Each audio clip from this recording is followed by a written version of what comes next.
Ukrainian soldiers continued to operate in the Bakhmut region on Thursday, one of the most brutal battles currently ongoing in Ukraine. The latest fighting of Russia's 9.5-month war in Ukraine have centered in 4 provinces, including Bakhmut in the Donbass. A Ukrainian 43rd Heavy Artillery Brigade unit was captured in action on Thursday in the Bakhmut region, one of the hottest spots of the war. This squad participated in the liberation of Kyiv and Kharkov regions and is now here. The video shows the work of the 2 S-7 Pion Russian positions. Of the 4 shots fired, 3 were said to have hit the target. The fighting indicates Russia's struggle to establish control of those regions and Ukraine's persistence to reclaim them. Russia has battered Bakhmut with rockets for more than half of the year. Ukrainian President Volodymyr Zelensky said on Thursday that a Red Cross paramedic was killed by Russian shelling in the southern Ukrainian city of Kherson. Firstly, there is a confirmation of macrofinance from the European Union for Ukraine for the next year. The amount is 18 billion euros. This is a good result. Secondly, I spoke with Prime Minister Trudeau of Canada.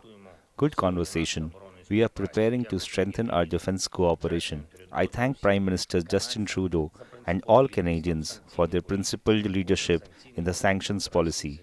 Each sanction step against Russia for the war, which has already been taken by the free world, really help us to bring peace closer. During another Russian shelling of Kherson today, a shell hit the Red Cross aid station. A woman, a paramedic, a volunteer was killed. My condolences to the family. Since the beginning of this day alone, Russia has already shelled Kherson more than 16 times in just one day, and so every day. Today, the communities of Kharkiv region were shelled again. Today, in Donbass, as in all previous weeks, brutal Russian attacks continue. The occupants are throwing everyone and everything they have at the offensive. They cannot overcome our army, so they physically destroy every town and village so that there are no buildings, not even walls, that can be used for any defense. 6 people, including 1 child, were wounded as a result of an attack on Donetsk city on Thursday morning, Russia-backed authorities reported. The shells hit one of the malls, the Transfiguration Orthodox Cathedral, a primary healthcare center, and residential buildings. Russia-backed officials said they were fired from the BM-21 Grad multiple rocket launcher.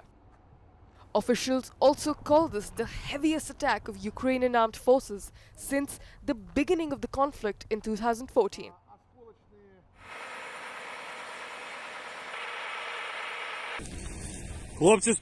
64 Ukrainian soldiers and a United States national living in Ukraine have been released in the latest prisoner swap with Russia. In a Telegram post, the head of the Ukrainian presidential office, Andriy Yermak, identified the US citizen who helped our people as Suedi Murkezi.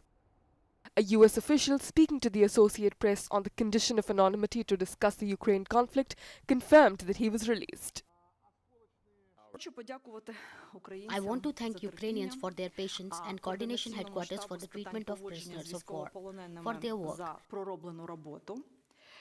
An additional 64 of our warriors returned yesterday from the captivity. They were defending our Donetsk and Luhansk region from the invaders, and they were taking part in the defense of the war-torn city of Bakhmut. They were expected to undergo medical examination, treatment, rehabilitation, and work with psychologists. This very important step is entirely supported and paid for by the state.